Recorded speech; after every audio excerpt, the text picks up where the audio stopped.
Les acteurs des marchés publics sont en forum depuis ce matin à Ouagadougou. Autour du Premier ministre Bénion Luc Adolphe Tiao, il va s'agir de faire le bilan des activités dans le secteur des marchés publics.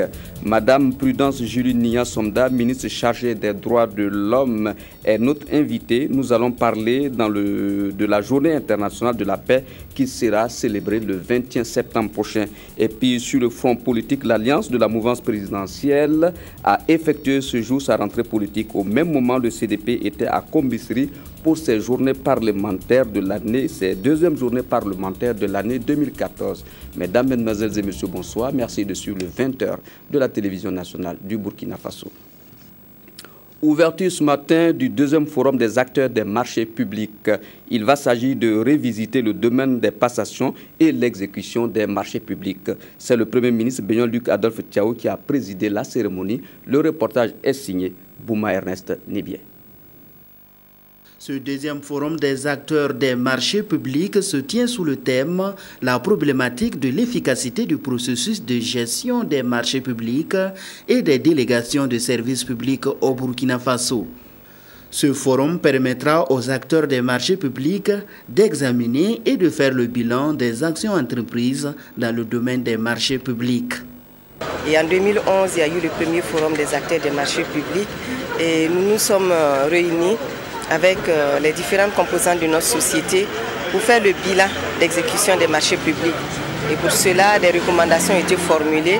Et à partir de ces recommandations, il y a eu des textes que nous avons adoptés pour pouvoir améliorer l'exécution des marchés publics. Et 2 ans après, nous devions de nous revoir pour faire le bilan de ces mesures et actions que nous avons engagées afin de voir l'état d'exécution de mise en œuvre. Et malheureusement, en 2013, nous n'avons pas pu tenir le deuxième forum lié à des contraintes de calendrier. Le forum des acteurs des marchés publics a été institué en 2011 par le gouvernement eu égard à l'importance du domaine des marchés publics. Et le premier forum s'est tenu du 27 au 28 octobre 2011 à Ouagadougou. Les marchés publics occupent une place fondamentale dans notre économie. Ce sont des centaines de milliards que l'État déverse un peu dans l'économie nationale. Et c'est un instrument de développement parce qu'il permet d'appuyer également aussi la croissance économique, partant donc le développement du secteur économique.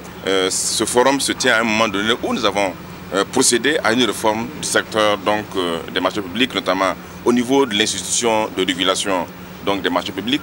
Maintenant, nous allons avoir une structure en charge de la régulation et une structure en charge du règlement des conflits qui seront distincts. Les participants, issus entre autres de l'administration publique et du secteur privé, vont durant ces 2 jours échanger sur l'impact des différents seuils et procédures de passation des marchés publics sur l'exécution du budget, la gestion des différends liés au marché public et des délégations de services publics et formuler des recommandations pertinentes pour un meilleur système de marché public au Burkina Faso.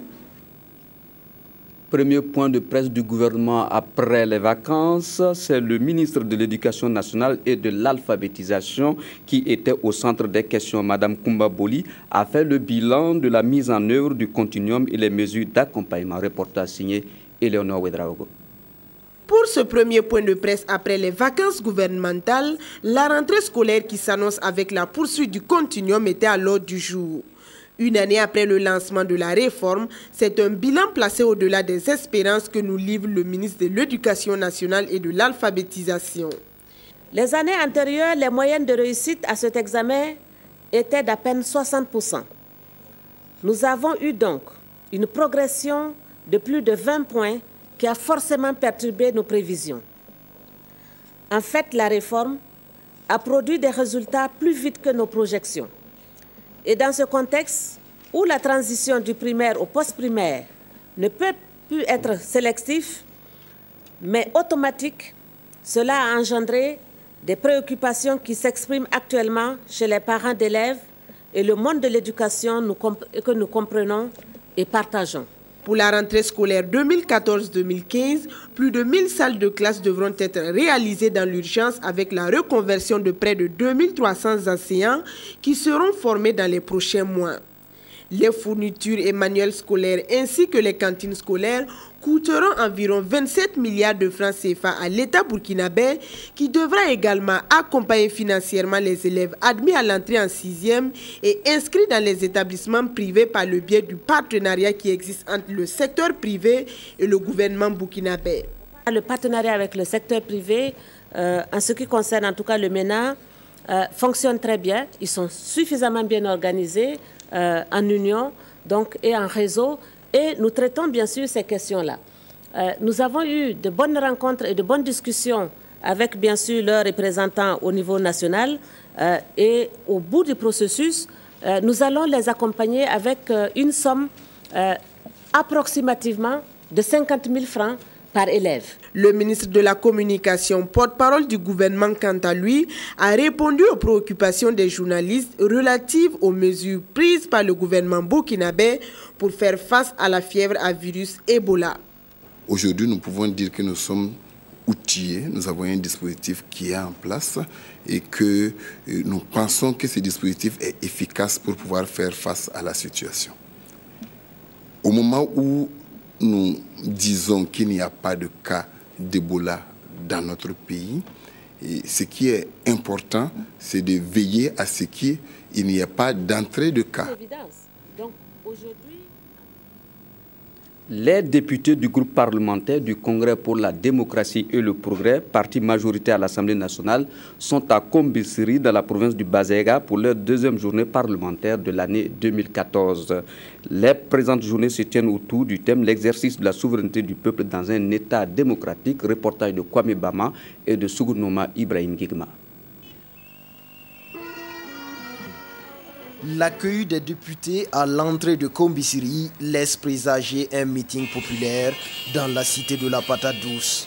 Pourtant, nous sommes bien aux deuxième journée parlementaire de l'année 2014 du Congrès pour la démocratie et le progrès, parti majoritaire, 70 députés à l'Assemblée nationale. Ici réunis, ils vont échanger pendant 2 jours sur un thème jugé d'actualité: l'exercice de la souveraineté du peuple dans un État démocratique. Ce développement nous permettra certainement de nous outiller pour encore répondre positivement et efficacement aux sollicitations de ceux qui nous ont portés à la représentation nationale et également de faire face aux nécessités de l'actualité politique nationale en tant qu'élus. Il s'agit alors pour nous, tout d'abord, de réaffirmer notre conception qui repose sur le principe de la souveraineté du peuple. Au nombre des intervenants à cette cérémonie d'ouverture, le secrétaire général de la section provinciale du CDP, Bazéga, il a notamment appelé au référendum sur la question de l'article 37.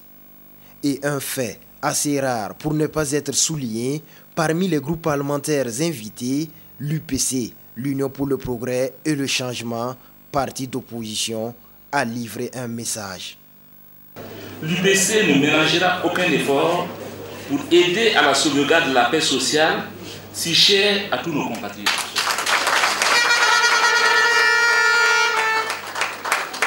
Ce faisant, l'UPC pense que le moment est venu pour toutes les forces politiques de notre pays d'engager un véritable dialogue républicain. Le thème central de cette deuxième journée parlementaire 2014 du CDP sera éclaté en 2 sous-thèmes. Le premier, la légitimité et la légalité dans un état de droit, traité par le député Bourema Badini, magistrat, ancien ministre de la Justice. Et le second sous-thème, les constitutions et les évolutions sociétales, animé par le professeur Augustin Loada, constitutionnaliste, professeur titulaire de droit à l'université de Ouagadougou. De son côté, l'Alliance de la mouvance présidentielle, coalition de 3 partis politiques, a effectué ce 18 septembre à Ouagadougou sa rentrée politique. La rentrée était placée sous le thème Situation nationale, point de vue des partis de l'AMP. Le reportage porte la griffe de Sylvestre Da. Le président de la Convention des forces démocratiques du Burkina, CFDB, entouré des présidents de l'Organisation pour la démocratie et le travail ODT et du Rassemblement des démocrates du Burkina, RDB, face aux militants de leur parti d'un côté et les hommes des médias de l'autre. C'est le décor de la cérémonie d'ouverture de cette rentrée politique 2014 des trois partis membres du groupe parlementaire Alliance de la mouvance présidentielle. Cérémonie au cours de laquelle il s'est agi d'échanges entre le trio de présidents et les journalistes autour du thème de la rentrée, la situation nationale. Amadou Diemdioda Diko et ses camarades se veulent non équivoques. Ils sont pour le référendum, pour la modification de l'article 37 de la Constitution, pour la candidature de Blaise Compaoré au présidentiel de 2015 et pour la mise en place d'un Sénat au Burkina Faso. Depuis le 10 septembre, nos députés, avec ceux du CDP, se sont retrouvés et pour lancer un appel au chef de l'État afin qu'il convoque le référendum. Pourquoi? Tout simplement parce que nous sommes prêts. Le oui est là, le non est là. Mais à partir du moment où nous, en tant que parti ou en tant que député, seuls, nous ne pouvons pas trancher sur la question, nous faisons appel justement, nous lançons un appel au chef de l'État pour qu'il convoque un référendum. Cette rentrée politique est aussi pour la CFDB, l'ODT et le RDB une occasion de retrouvailles entre cadres et militants pour faire le bilan de leurs activités et peaufiner un plan d'action pour les batailles à venir. C'est d'appeler nos militants à la base afin qu'ils commencent à se concerter. Que le RDB, par exemple, et l'ODT et la CFDB ne se regardent plus en chien de faïence, mais qu'ils se voient en tant qu'amis parce qu'ils savent, nous, présidents, aujourd'hui, nous travaillons ensemble. Et que demain, s'il y a justement le référendum, tout de suite, que nous nous organisons en comité interparti pour aussi participer à la campagne référendaire. Ces trois partis de la mouvance présidentielle totalisent 5 députés à l'Assemblée nationale et gèrent 12 communes à travers le Burkina. La création d'une entité unique est envisagée et la question est également à l'ordre du jour de cette rentrée politique. Voilà, retour sur le plateau avec Madame Nia. Madame Nia est ministre des Droits humains et de la promotion civique. Madame le ministre, bonsoir. Bonsoir, Monsieur Gombari. Voilà, comme je le disais en titre, le 21 septembre prochain, ce sera la journée internationale de la paix. Quelle est son importance pour le Burkina Faso? Merci. Je voudrais d'abord remercier la RDB qui nous donne cette belle opportunité de parler de la commémoration de la Journée internationale de la paix. En effet, le monde entier célèbre ou commémore le 21 septembre de chaque année la Journée internationale de la paix. Son importance, vous n'êtes pas sans savoir que, on le constate d'ailleurs à travers l'actualité, qu'il y a plusieurs pays qui sont minés par des conflits qui font des ravages et qui sont basés sur des motifs divers. Donc, il est nécessaire qu'un jour dans l'année, on puisse s'arrêter, réfléchir et envisager des actions pour préserver la paix. Normalement, ça devrait être dans le comportement quotidien de tout un citoyen, mais le système des Nations Unies a choisi la journée du 21 septembre pour qu'on puisse célébrer vraiment la paix, qui est un trésor qui devrait appartenir et qui devrait être cultivé par tous les citoyens du monde entier. Madame le ministre, de plus en plus, on parle de paix beaucoup au Burkina Faso ces derniers temps. Est-ce que vous pensez que la paix est réellement menacée dans notre pays? Est-ce qu'il faut attendre que la paix soit menacée pour en parler? Je pense que non, parce que si on attend que la paix soit menacée, on sait toujours quand est-ce que ça commence, on ne sait jamais quand est-ce que ça finit, ni les conséquences que la situation de non-paix peut engendrer. C'est pourquoi il est nécessaire de toujours parler de paix, de toujours sensibiliser sur la paix, de toujours cultiver la paix et la tolérance. Et comme on le dit, la paix est une valeur en fait qu'il faut conquérir permanemment. Ce n'est pas un bien que l'on possède de manière temporelle. Il faut cultiver, il faut sensibiliser, il faut échanger pour vraiment préserver la paix. Donc, il est nécessaire d'en parler. Ce n'est pas parce que la paix est menacée au Burkina Faso, mais en tout cas, il faut en parler pour que chacun de nous, chacun des citoyens puisse être responsabilisé et puisse vraiment, dans son comportement quotidien, cultiver la paix. Justement, la réflexion sera campée autour du thème enjeux et perspectives liés à la préservation de la paix sociale au Burkina Faso. Ça, c'est le thème général. Et qu'est-ce que vous proposez comme comportement et programme politique pour que la paix reste l'un des plus grands atouts de notre pays? D'abord, il faut souligner que la préservation de la paix constitue une préoccupation pour les plus hautes autorités du Burkina Faso, et aussi à travers cela, le ministère des Droits humains justement a reçu comme mission de cultiver la tolérance, de cultiver la paix. Mais il y a une synergie au niveau du gouvernement déjà, parce que vous l'aurez remarqué, beaucoup de ministères dans leurs activités parlent de paix, dans leurs activités quotidiennes parlent de paix. Donc c'est dire qu'il y a déjà ce élan-là qui est créé et qui fait en tout cas qui amène à cultiver la paix. Et des activités à proprement parler du ministère des Droits humains, nous avons les séances de sensibilisation, les conférences, les théâtres, forums. Et pour ce qui concerne cette année, par exemple, nous avons une tournée de théâtre forum qui sera organisée dans 10 localités pour sensibiliser la population. Il y aura également un panel avec des communicateurs très aguerris sur la question, et il y aura également des conférences dans les collèges, dans les lycées pour sensibiliser les élèves.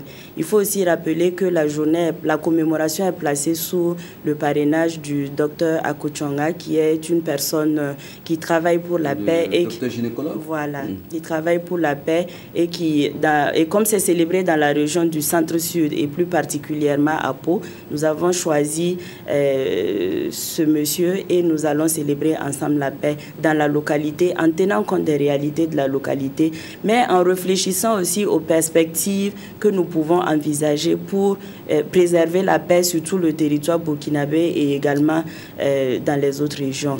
Et cela aussi, il faut rappeler que le chef de l'État, son Excellence, Monsieur le Président du Faso, s'active beaucoup sur le plan international pour la préservation de la paix, et il est bon que nous tous, nous puissions nous lancer dans ce élan et que nous puissions cultiver la paix.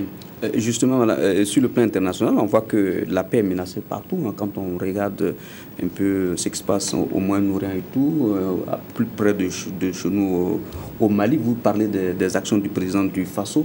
Est-ce que vous avez l'impression que le président du Faso arrive à donner son point de vue et que c'est suivi? Est-ce que les gens écoutent le président du Faso quand il parle de paix? Mais je pense que les gens écoutent le président du Faso, parce que sinon on n'aurait pas recours à lui jusqu'à nos jours pour qu'il intervienne pour le règlement de certains conflits, ou en tout cas pour rétablir la paix dans certaines localités. C'est vrai, c'est regrettable, c'est dommage que ce que l'on voit aujourd'hui à travers le monde, il y a des conflits un peu partout. Et je pense que chaque fois qu'une personnalité ou un citoyen lambda peut contribuer en tout cas à la préservation de la paix ou au règlement d'un conflit, il y a toujours nécessité de recourir à la personne. Et aujourd'hui, c'est un atout pour nous, parce que sur le plan international, sur le plan régional, c'est une référence, et c'est pourquoi je dis que nous devons tous nous donner la main pour que ce soit une référence de tous les citoyens burkinabés. D'ailleurs, nous portons le nom d'hommes intègres. Il faut que nous travaillions vraiment à être intègres et à intégrer vraiment cela dans nos comportements. Voilà. Madame le ministre, ce sera le 21 septembre, la journée internationale de la paix. On va se quitter. Si vous avez un dernier mot. Le dernier mot, c'est qu'une seule structure où le gouvernement seulement ne peut pas préserver la paix. La paix se cultive par tous les citoyens, la paix se cultive par toute la population, que ce soit dans nos familles, dans nos écoles, dans nos lieux de travail, dans nos associations et autres, dans nos collectivités. Nous sommes tous interpellés à travailler pour préserver la paix. Et il faut dire aussi que nous avons remarqué que ces dernières années, sur le plan de l'éducation des enfants, il y a des défaillances, et nous interpellons chaque fois les parents pour qu'on redouble encore plus d'efforts dans l'éducation des enfants. C'est la même chose au niveau de l'école. On interpelle les enseignants pour qu'ils soient des modèles, en tout cas pour les élèves qu'ils encadrent. Et aussi, l'école avait disparu, l'éducation civique. Nous sommes en train de ramener cette éducation civique dans les écoles.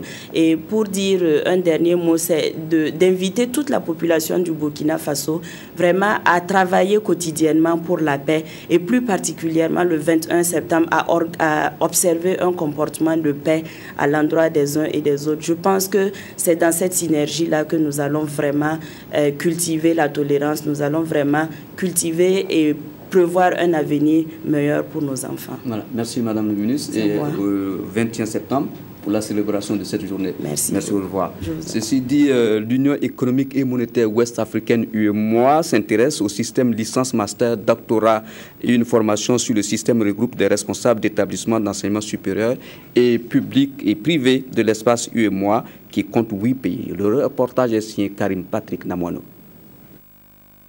Le système LMD, licence, master, doctorat au Burkina Faso, une aubaine pour un enseignement supérieur de qualité, 5 ans de mise en œuvre.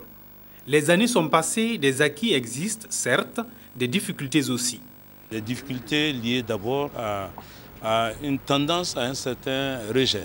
Un rejet du fait que la réforme exige des changements de comportement. La réforme exige des changements de conception, des changements même de méthode d'enseigner et de méthode d'évaluer.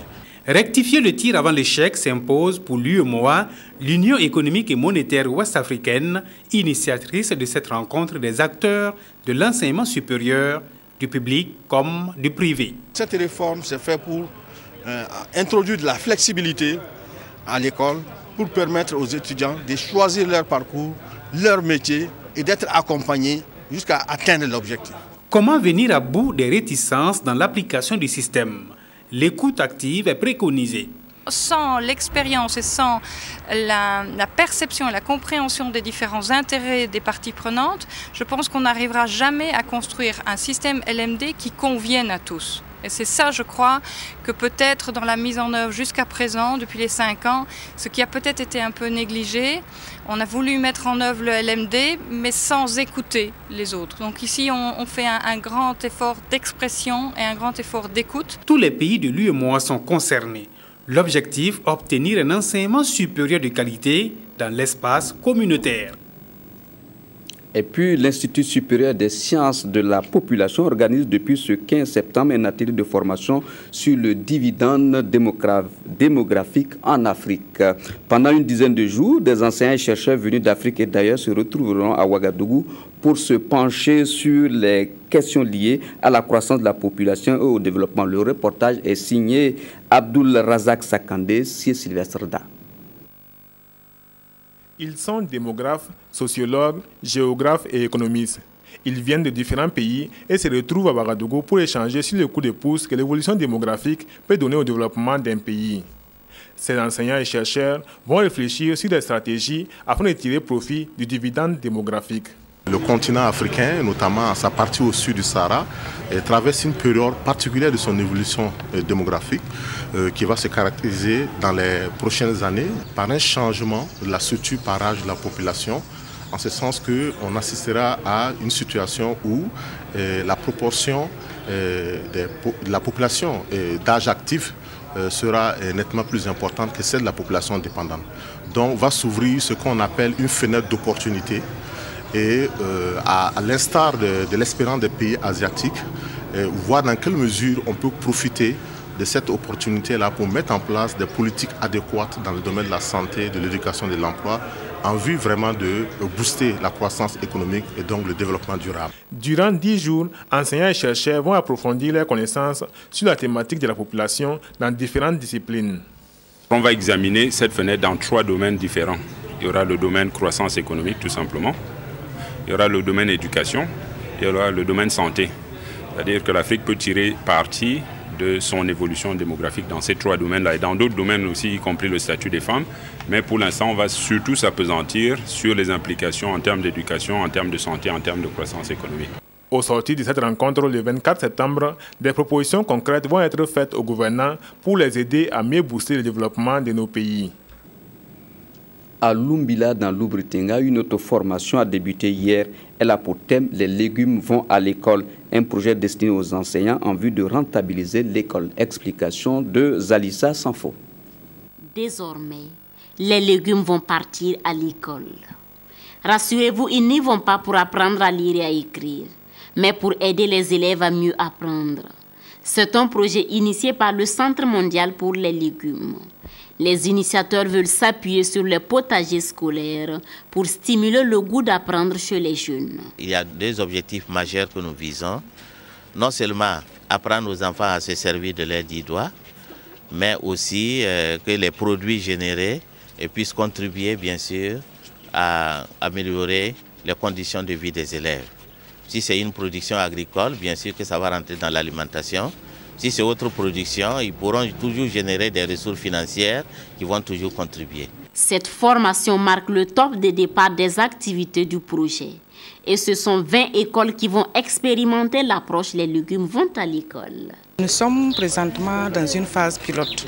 Et si toutefois les résultats sont probants, et par rapport aux objectifs que nous nous sommes fixés, et nous pensons en tout cas étendre donc le projet vers d'autres écoles. Et plus loin, pourquoi ne pas parler de généralisation?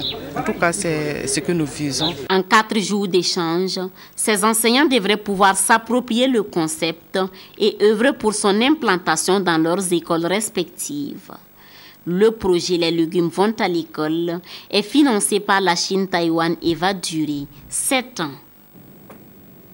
Le Forum des jeunes se prépare activement. Un atelier de validation des travaux préparatoires a eu lieu ce 17 septembre. La rencontre aura lieu en octobre prochain à Gawa et les jeunes mettent les bouchées doubles pour réussir leur rencontre avec le chef de l'État. Le reportage est signé Claudine Bikaba. Le Forum national des jeunes 2014 se prépare depuis déjà un certain temps. En effet, les travaux préparatoires à ce forum qui se tiendra à Gawa en octobre prochain ont eu lieu dans les 13 régions du Burkina du 7 au 8 août dernier. Et la rencontre de Ouagadougou est le lieu de validation des résultats des forats régionaux. L'atelier qui nous réunit ce matin va nous permettre d'examiner et de valider les documents de synthèse des résultats des travaux de ces forats régionaux et pour nous permettre donc d'alimenter les concertations lors du 7e Forum national des jeunes. Lors de ces rencontres au niveau local, les échanges étaient focalisés autour du thème du forum, autonomisation et responsabilisation des jeunes, état des lieux et perspectives. Au-delà du thème, les préoccupations comme le chômage, le sous-emploi des jeunes, et les problèmes liés à la scolarisation, les problèmes liés à la formation, les problèmes liés au financement des projets des jeunes et bien d'autres préoccupations sont ressorties au cours de ces forats régionaux. Pour rappel, c'est en 2005 que le chef de l'État a institué ce cadre de concertation et d'échange direct avec les jeunes. Cette rencontre devrait donc aboutir à la finalisation d'un document synthétisant les préoccupations des jeunes burkinabés pour trouver des solutions à leur pleine participation à la construction de la nation. Les commerçants de Dédougou dans la boucle du Moun ont marché le lundi 15 septembre 2014 pour réclamer la construction du grand marché dans le cadre des travaux du 11 décembre. La construction de l'infrastructure a été promise par le gouvernement lors du lancement des travaux du 11 décembre. Le 1er mars dernier, des manifestants ont transmis une requête sur leurs préoccupations. Le reportage est signé Francis Tien. Les commerçants de la cité des Banquiers ont déserté boutiques, magasins, hangars et étalages pour la rue. De Melongar au centre-ville à la mairie en passant par le rond-point de la femme, les le pavé pour réclamer la construction du grand marché de Dédougou. Aujourd'hui, s'il pleut le matin, on ne ferait que fermer les boutiques et puis repartir à la maison. Attendre jusqu'au lendemain. Même les marchés des communes aujourd'hui, là, ça vaut mieux que notre marché là. Cette marche, selon le syndicat des commerçants, fait suite à la promesse non tenue jusque-là du gouvernement de construire le grand marché. La promesse tient. C'est une histoire de calendrier, c'est une histoire budgétaire. C'est un marché moderne que nous voulons. Dédougou, c'est un carrefour. Donc c'est pour cela que nous avons fait, en concertation avec les mêmes commerçants, on a pris leurs préoccupations en compte. Et l'architecte m'a proposé un projet qui revient à plus de 900 millions. Bon, avec les frais d'architecture, tout ça, là, ça vaut le milliard. Nous avons transmis ce dossier au Premier ministre. Mais avant ça, on avait transmis le devis de 350 millions qui date de 2008. Si le gouvernement donne les 350 millions, nous allons travailler, c'est-à-dire c'est une première tranche. On travaille avec ces 350 millions de fait pour que nous puissions avoir un marché, c'est-à-dire un début d'exécution, que le marché soit opérationnel. Maintenant, le reste, nous allons programmer, c'est une programmation. Si la marche est jugée légitime par les citoyens lambda, il n'en est pas de même de son lien avec la célébration du 11 décembre. La marche, je la juge légitime. Mais maintenant, je pense qu'il ne faut pas forcément la lier aux événements du 11 décembre. Parce qu'il faut tenir compte aussi des moyens mis à la disposition des comités d'organisation. Le maire a rassuré les manifestants et promis de transmettre leurs requêtes aux autorités avant de les inviter au calme et à la retenue. L'opération 100 000 charrues se poursuit dans les Cascades. C'est dans ce cadre que 23 producteurs agricoles de la commune de Banfora ont reçu chacun une paire de bœufs de trait. Le gouvernement a pour cela déboursé la somme de 11,5 millions de francs CFA pour l'achat de 46 bœufs de trait auprès de la filière bétail-viande. La remise officielle de ces animaux a eu lieu ce mardi 16 septembre 2014 à Tongora dans la province de la Como. Le reportage de Draman Kaboré de Simplice Baro. L'acquisition des 46 bœufs de trait au profit de 23 producteurs agricoles de la commune de Banfora s'inscrit dans le cadre de la mise en œuvre de l'opération 100 000 charrues du gouvernement burkinabé. En vue d'accroître les rendements et de réduire la pénibilité du travail des producteurs, l'État s'est tourné vers la filière bétail-viande pour l'acquisition de ces bœufs qui ont coûté plus de 11 millions de francs CFA. Cette mécanisation agricole prévoit que le producteur paie 10%. Du prix de la paire de bœufs, c'est pour permettre un renouvellement de l'opération et donner la chance à d'autres producteurs également. Les bœufs de trait sont subventionnés, chacun à hauteur de 50 000 francs CFA pour les femmes et 75 000 francs CFA pour les hommes, ce qui permet à chaque bénéficiaire de repartir avec une paire de bœufs. Avec ces 2 bœufs, je pourrais bien m'occuper de ma famille et aussi en tirer des bénéfices. Que les autorités fassent que l'année prochaine, d'autres agriculteurs puissent en avoir comme nous, ce qui va apporter un plus au rendement agricole au Burkina Faso. Cette opération s'inscrit également dans la politique nationale de renforcement des capacités des producteurs de type familial. Elle permettra en outre aux petits agriculteurs d'améliorer leur production vivrière. Parmi les populations les plus défavorisées, nous mettons l'accent sur eux pour leur permettre d'être résilients, c'est-à-dire résistants par rapport aux différents chocs qu'ils peuvent vivre, par rapport à la fluctuation que les productions peuvent apporter. Donc c'est à ce public-là que la base s'est essentiellement adressée. Le gouverneur de région, Issa Kampaoré, au nom du gouvernement burkinabé, a exhorté l'ensemble des bénéficiaires à relever le défi de la sécurité alimentaire dans les cascades et à approcher les services techniques pour d'éventuels appuis. L'ambassadeur de Chine-Taïwan était ce 17 septembre dans les bas-fonds rizicoles de Gauguin et de Tintilou. Objectif de la visite, voir comment évolue le projet riz pluvial financé par la Chine de Taïwan. Reportage signé Adama Koulibaly. 60 hectares de riz de la variété FKR 19, c'est la superficie exploitée par le groupement Manabzanga de Gauguin dans le département de Koubri qui a reçu la visite de l'ambassadeur de Chine-Taïwan au Burkina Faso. Quelque part à travers les champs de riz et place aux échanges avec les exploitants au nombre de 518, dont 345 femmes, sur leurs difficultés et les doléances parmi lesquelles l'extension de l'exploitation ou encore la réalisation de boulis. Bas-fond de Tintilou dans le département de Konki-Ipala, deuxième site à avoir reçu le diplomate taïwanais. Dans cette visite, on peut voir le résultat concret et c'est un bon résultat assez encourageant pour nous encourager à continuer dans notre projet. Et je souhaite très rapidement, dans un bref délai, on peut avoir une autosuffisance au niveau Burkina Faso. D'ailleurs, c'est aussi le souhait de notre gouvernement de la République de Chine, Taïwan et la population taïwanaise. Ici, une centaine de producteurs exploitent 25 hectares depuis 2009 avec une production estimée pour cette année à 87 tonnes et demie. Souvent, il n'y a pas de l'eau, le pluie n'est pas assez. Souvent, bon, il y a des maladies qui rentrent dans le riz. Donc, il y a plusieurs difficultés, mais toutes les façons, débrouillent pour aller. On ne trouve pas beaucoup d'argent, mais en tout cas, on a assez de nourriture. Parce que si tu travailles ici bien, peut-être dans le chemin, tu peux manger du riz. Mais souvent, ce n'était pas comme ça. Le projet riz pluvial qui est à sa troisième phase est financé par la République de Chine-Taïwan et a permis de réaliser des résultats notables depuis lors. À nos jours, nous avons réussi à aménager pendant les 3 phases 22 000 hectares de bas-fonds et c'est là dans les 13 régions du Burkina. Même les régions où jadis on pensait qu'on ne pouvait pas faire de riz, telles que le Sahel, telles que le Nord, Mais si vous voyez aujourd'hui, les gens produisent le riz, vraiment c'est étonnant. Les bénéfices attendus pour le site de Tintelou sont estimés à plus de 6 millions de francs CFA. Quant au bas-fond de Gauguin, il serait de l'ordre de 22 millions de francs CFA pour une superficie de 240 hectares.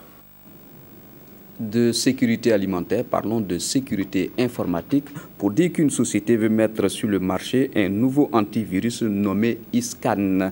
Selon ses géniteurs, cet antivirus va lutter contre les attaques des pirates. x2 Aboubakar Sagnon.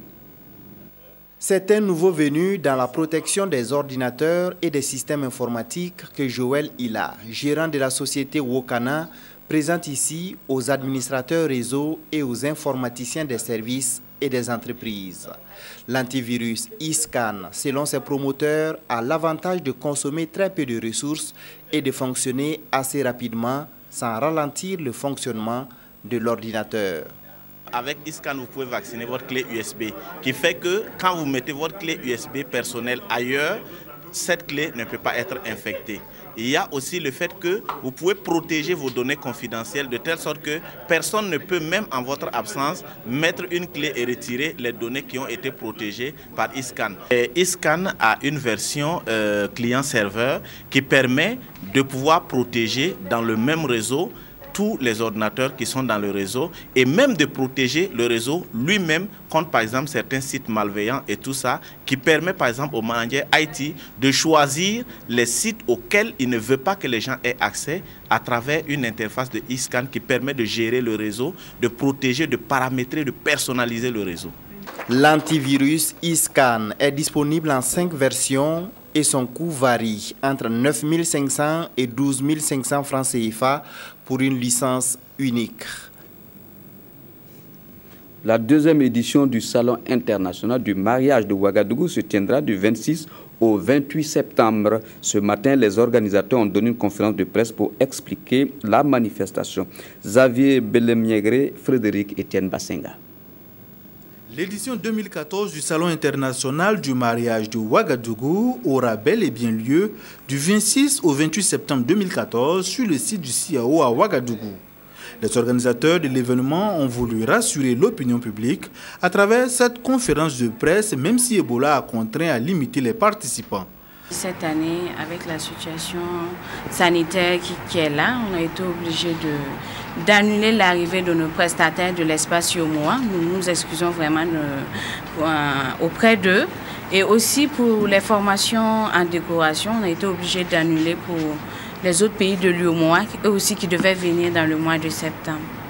Mais qu'à cela ne tienne, Liliane Maïga et ses collaborateurs promettent un événement riche en couleurs avec des expositions ventes sur les métiers du mariage, des espaces gastronomiques et des communications sur le thème « Les inconvénients du concubinage ». L'accompagnement pour les couples, c'est d'abord sur le plan financier. Nous faisons une réduction de 15% sur toutes les prestations. Et en plus de ça, on a des conseillers conjugaux en la personne de M. Caboret, qui sera là au CIMO, mais qui va accompagner les couples, que ce soit ceux qui désirent franchir le pas, qui rencontrent des difficultés, ou que ceux qui sont déjà dans le mariage. On a lancé cette année la nuit de la séduction, qui est une soirée gala. On a eu l'appui de AfriMove. Donc, ceux qui veulent faire des demandes de mariage peuvent déjà venir s'inscrire. Au-delà du caractère festif de l'événement, ce sont la formation professionnelle et la création d'emplois qui sont visés par le CIMO. Et puis une page triste pour refermer ce journal. L'artiste Alphonse Tougou Diosongo, artiste musicien, est décédé hier à Ouagadougou suite à une maladie. L'enterrement de l'artiste a eu lieu cet après-midi même au cimetière de Taptenga, c'est à Ouagadougou.